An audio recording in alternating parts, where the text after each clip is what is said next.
دن نہیں گزرتے کوئی چھوٹی موٹی بات ہوتی ہے یہ فون کر دیتی ہے اپنے والدین کو کہ میرے ساتھ کچھ زیادتی ہو رہی ہے، میرے میاں نے مجھے یہ بات کر دی ہے یا اس کے والد نے یہ بات کر دی ہے۔ اب وہ بچی کا والد جس نے کچھ دن پہلے اپنی بیٹی کا بیاہ کیا تھا، شادی کی تھی، رخصتی کی تھی، اب یہ غصے کی حالت میں اٹھتا ہے، اپنے بیٹوں کو ساتھ لیتا ہے، جا کے ان کے گھر پہ دھاوا بول دیتا ہے،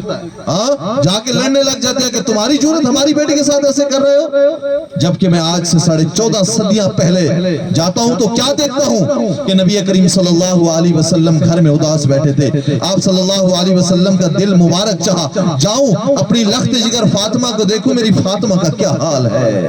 اور میرے بھائیوں جو والدین بیٹھے ہیں میں ان سے خصوصی گزارش کرتا ہوں خدا را بیٹیوں کے گھروں میں ضرور جایا کرو، اپنی بیٹیوں سے لازمی ملاقات کیا کرو، بیٹیوں کو تنہا نہ چھوڑ دیا کرو۔ کئی ایسے والدین ہیں جو 6 ماہ تک 1 سال تک اپنی بیٹیوں کے گھروں تک نہیں جاتے، وجہ کیا ہے؟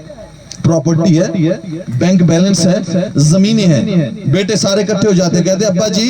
زمین ہمارے نام کرو، آپ کی زندگی کا کوئی پتہ نہیں ہے۔ اب جب بیٹیوں کو پتہ چلتا ہے کہ اب ہمارا والد ہمارے بھائیوں کے نام زمین کر رہا ہے، اب یہ بھی بیچاری غریب ایک مزدور کی بیوی، ایک شریف باحیا بیٹی چلتی چلتی والد کے پاس آ جاتی ہے، ابا جیسے وہ آپ کے بیٹے ہیں آپ ان کو پراپرٹی نام کر کے دے رہے ہیں، قرآن نے اور حدیث میں وراثت میں میرا بھی حق ہے، اللہ نے کچھ میرے بھی حقوق رکھے ہیں، ابا کچھ مجھے بھی لکھ دو۔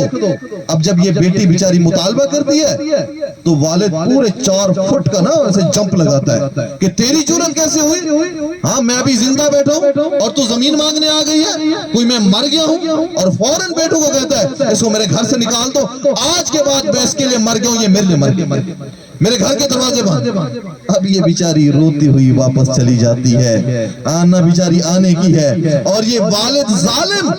صرف زمین کی وجہ سے جو اللہ تعالیٰ کی عطا ہے، اللہ کی تقسیم ہے، اللہ نے دی ہے، بیٹوں کو دے رہا ہے لیکن بیٹی کو نہیں دے رہا، بیٹیوں کو محروم کر رہا ہے، یہ بھی ان کے دروازے پہ نہیں جا رہا، صرف اس وجہ سے نہیں جا رہا کہ کہیں بیٹی زمین نہ لے لے۔ یاد رکھنا